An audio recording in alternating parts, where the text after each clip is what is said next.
Hello बच्चों, कैसे हो आप सभी। आशा करते हैं आप सभी लोग अच्छे होंगे। इस वीडियो में हम इस किताब का दूसरा पार्ट, जिसका नाम है जैसा सवाल वैसा जवाब, के बारे में पढ़ेंगे। यह चैप्टर जो है वो बादशाह अकबर और उनके मंत्री बीरबल के बारे में है, जिनकी कहानियाँ हम पहले भी पिछली भी क्लासेस में बहुत सारी पढ़ चुके हैं और उनकी कहानियाँ जो होती हैं बहुत ही इंटरेस्टिंग होती हैं। तो ये वाली कहानी भी डेफिनेटली जो है बहुत ही इंटरेस्टिंग होगी और उसके बारे में हम पढ़ते हैं। तो यह है, बादशाह अकबर अपने मंत्री बीरबल को बहुत पसंद करता था। बीरबल की बुद्धि के आगे बड़े बड़ों की भी कुछ नहीं चल पाती थी। इसी कारण कुछ दरबारी बीरबल से जलते थे। वे बीरबल को मुसीबत में फंसाने के तरीके सोचते रहते थे। बादशाह अकबर जो थे वो अपने मंत्री, जो उनके मंत्री थे बीरबल, उनको जो है बहुत पसंद करते थे, क्योंकि वो उनकी बुद्धिमत्ता जो थी वो बहुत ही ज़्यादा थी बाकी लोगों से, और वो जो भी सवाल पूछा जाता था उसका जवाब जो है एकदम फट से और एकदम बिल्कुल सही देते थे। इसीलिए जो है वहाँ के जो बाकी के दरबारी लोग थे वो लोग उनसे, बीरबल जी से जलते रहते थे और उनको फंसाने की कोशिश करते रहते थे कि कैसे भी करके उनको झूठ या सच बोल के कैसे भी फंसा दिया जाए और उनका इम्प्रेशन जो है वो थोड़ा बहुत ख़राब किया जाए। अकबर के एक ख़ास दरबारी ख्वाजा सरा को अपनी विद्या और बुद्धि पर बहुत अभिमान था। ख्वाजा सरा की जो थे वो एक दरबारी थे अकबर जी के यहाँ पर, और जो कि अपनी बुद्धि पर बहुत ही अभिमान करते थे, बहुत ही घमंड करते थे। बीरबल को तो वे अपने सामने निरा बालक और मूर्ख समझते थे। वे अपने सामने बीरबल को बहुत ही बुद्धू समझते थे, जैसे कि जो छोटा बालक होता है जिसे कुछ समझ में नहीं आता है, वैसा एक बालक समझते थे। लेकिन अपने ही मानने से तो कुछ होता नहीं। दरबार में बीरबल की ही तूती बोलती और ख्वाजा साहब की बात ऐसी लगती थी जैसे नक्कार खाने में तूती की आवाज़। लेकिन अपने ही मुंह से अगर हम अपनी बड़ाइयाँ करते रहें तो उससे क्या फ़ायदा है। जब दूसरे लोग हमारे बारे में बोलें, हमारे अच्छे बोलें, हमारे जो गुण हैं उन्हीं के बारे में बोलें, हमारी सराहना करें, तब तो कोई बात है। लेकिन अगर अपने ही मुंह से हमें अपनी बड़ाई करनी पड़े तो उसमें कोई बात नहीं होती है। जैसे कि ख्वाजा जी अपने ही आप अपनी बड़ाइयाँ करते हैं और बाकी जो हैं सभी दरबार में बीरबल जी की बातें ही सुनते थे और उन्हीं की बातों को मान रखते थे। ख्वाजा साहब की चलती तो वे बीरबल को हिंदुस्तान से निकलवा देते, लेकिन निकलवाते कैसे। ख्वाजा साहब जो थे वो इतनी नफ़रत करते थे उनसे कि वो बीरबल जी को वो हिंदुस्तान से अगर निकलवा पाते तो वहाँ से भी निकलवा देते, लेकिन उनकी इतनी चलती नहीं थी तो वो कहाँ से निकलवाते। एक दिन ख्वाजा ने बीरबल को मूर्ख साबित करने के लिए बहुत सोच विचार कर कुछ मुश्किल प्रश्न सोच लिए। उन्हें विश्वास था कि बादशाह के उन प्रश्नों को सुनकर बीरबल के छक्के छूट जाएंगे और वह लाख कोशिश करके भी संतोषजनक उत्तर नहीं दे पाएगा। एक दिन ख्वाजा ने सोचा कि बीरबल को मूर्ख साबित करने के लिए कुछ प्रश्न सोच लेता हूँ और बादशाह जी को दे दूँगा मैं। वो बहुत ही हार्ड क्वेश्चंस हैं और उनका जवाब डेफिनेटली जो है बीरबल नहीं दे पाएंगे। फिर बादशाह मान लेगा कि ख्वाजा सरा के आगे बीरबल कुछ नहीं है। और वो उन्होंने सोचा, वो अपने आप ही सोचने लगे कि अगर बीरबल वो जवाब नहीं दे पाएंगे तो राजा जी के सामने उनकी महानता साबित हो जाएगी।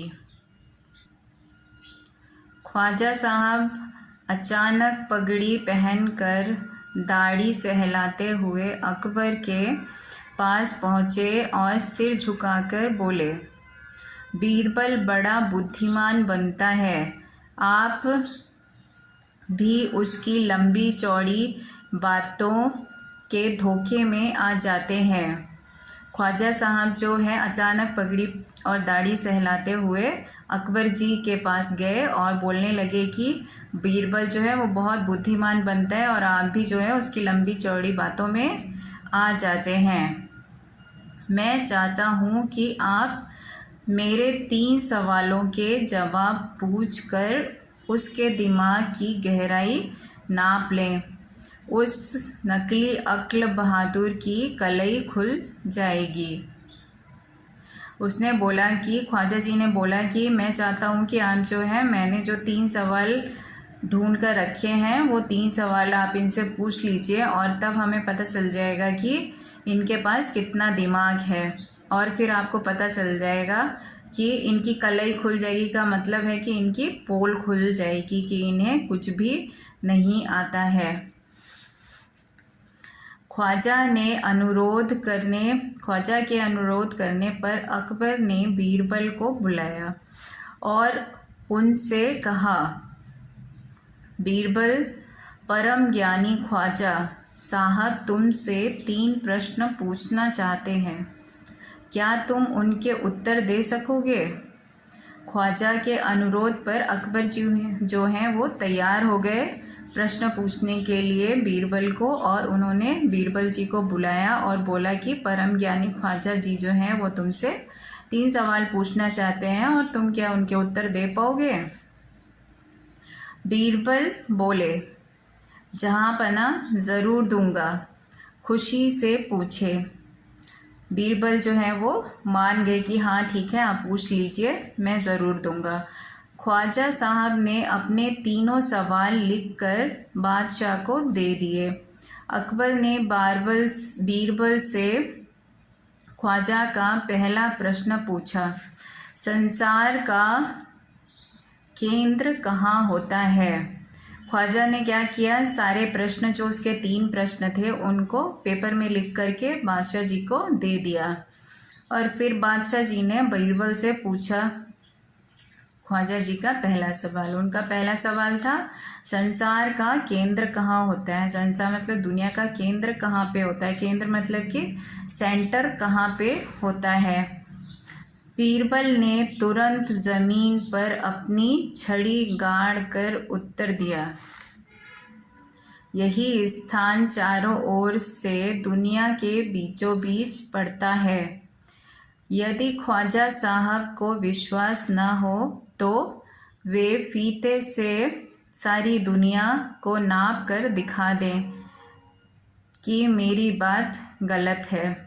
बीरबल जो थे वो बहुत ही ज़्यादा चतुर थे और चालाक थे तथा बुद्धिमान थे, इसलिए उन्होंने तुरंत ही क्या किया, अपनी छड़ी ली और उसको ज़मीन पर रख दिया और बोले कि यहीं जहाँ पर मैंने अपनी छड़ी रखी है वही जो है संसार का केंद्र है, वही जो है दुनिया का सेंटर है, वही बिंदु है। और अगर यदि आपको लगता है कि यह गलत आंसर है तो आप ऐसा कीजिए कि दुनिया जो है उसको आप फीते से नापिए और उसके बाद में मुझे बताइए कि मैं गलत हूँ या सही। तो देखा बच्चों कि बीरबल जी ने कितनी जल्दी अपनी बुद्धिमत्ता से इस सवाल का उत्तर दे दिया था। आप या हम भी ये इस सवाल का जवाब सोचने लगे थे ना कि क्या होगा, लेकिन उन्होंने इतनी आसानी से इस सवाल का सही जवाब दे दिया। अकबर ने दूसरा प्रश्न किया, आकाश में कितने तारे हैं? अब उन्होंने दूसरा प्रश्न किया कि आकाश में कितने तारे हैं, इसका हमें जवाब बताइए। तो बीरबल ने कहा कि बीरबल ने एक भेड़ मंगवा कर कहा, इस भेड़ के शरीर में जितने बाल हैं उतने ही तारे आसमान में हैं। ख्वाजा साहब को इसमें संदेह हो तो वे बालों को गिन कर तारों की संख्या से तुलना कर लें। बीरबल ने तुरंत एक भेड़ मंगवा ली और कहा कि इस भेड़ के शरीर पर जितने भी बाल हैं उतने ही जो हैं आकाश में तारे हैं। और यदि आपको संदेह है तो आप गिनवा सकते हैं इसके बाल और आसमान के तारे भी, और मुझे गलत सही साबित करें। तो बाल गिनना तो मुमकिन है नहीं, और आसमान के जो तारे हैं उनको भी गिनना मुमकिन नहीं है, इसलिए उन्होंने झट से ये जवाब दे दिया। अब अकबर ने तीसरा सवाल किया। 2 सवाल तो हो गए थे, अब जो है वो लास्ट आखिरी सवाल बचा था, तीसरा सवाल, जो कि था संसार की आबादी कितनी है। संसार की आबादी कितनी है का मतलब क्या है, संसार की कितनी जनसंख्या है। अब संसार की जनसंख्या तो एक बार में बताई नहीं जा सकती है, वो तो क्या है, घटती बढ़ती रहती है ना। बीरबल ने कहा, जहाँपना संसार की आबादी पल पल पर घटती बढ़ती रहती है, क्योंकि हर पल लोगों का मरना और जीना लगा ही रहता है। इसलिए यदि सभी लोगों को एक जगह इकट्ठा किया जाए तभी तो उनको गिनकर ठीक ठीक संख्या बताई जा सकती है। संसार में जितने भी लोग हैं उनकी संख्या जो है घटती बढ़ती रहती है, क्योंकि सब एक ही जगह पर एक ही समय पर बहुत सारे लोगों की मृत्यु होती रहती है और बहुत सारे लोगों का एक ही साथ जन्म भी होता रहता है। तो इसलिए उसकी गिनती लगा पाना जो है, उसी समय सटीक आंसर दे पाना जो है वो बहुत ही मुश्किल काम है। इसलिए आप जो है सभी को इकट्ठा कर लीजिए, तभी हम इसकी गिनती कर पाएंगे, ऐसा जो है बीरबल ने कहा। बादशाह तो बीरबल के उत्तरों से संतुष्ट हो गया, लेकिन ख्वाजा साहब नौक भौहें सिकोड़ कर बोले, ऐसे गोलमाल जवाबों से काम नहीं चलेगा जनाब। बादशाह जो थे वो बीरबल के जवाबों से, उन्होंने जो भी उत्तर दिए, जो भी बताया, जो भी तर्क दिए, उससे जो है वो संतुष्ट हो गए थे। लेकिन जो ख्वाजा जी थे वे संतुष्ट नहीं थे और अपनी नाक और भौं को सिकोड़ लिया और बोलने लगे कि मैं इन जवाबों से बिल्कुल भी संतुष्ट नहीं हूँ और ऐसे जवाबों से काम नहीं चलेगा। बीरबल बोले, ऐसे सवालों के ऐसे ही जवाब होते हैं। बीरबल ने बोला कि आपने जैसे सवाल पूछे हैं उनका जवाब तो ऐसा ही होता है, पहले मेरे जवाबों को गलत साबित कीजिए तब आगे बढ़िए। बीरबल ने कहा कि आपने जो भी सवाल पूछे थे उनका जवाब तो यही हो सकता है, और यदि आप कुछ करना चाहते हैं तो पहले मेरे सब जवाब जो मैंने दिए थे उनको गलत साबित कीजिए। ख्वाजा साहब से फिर कुछ बोलते नहीं बना, और फिर ख्वाजा साहब जो थे वो फिर कुछ भी बोल नहीं पाए। तो यहीं पर हमारा जो है ये चैप्टर ख़त्म हो गया है। और इस चैप्टर में हमने देखा कि बीरबल जी ने कितनी बुद्धिमत्ता से ख्वाजा जी के तीनों सवालों का उत्तर दिया था।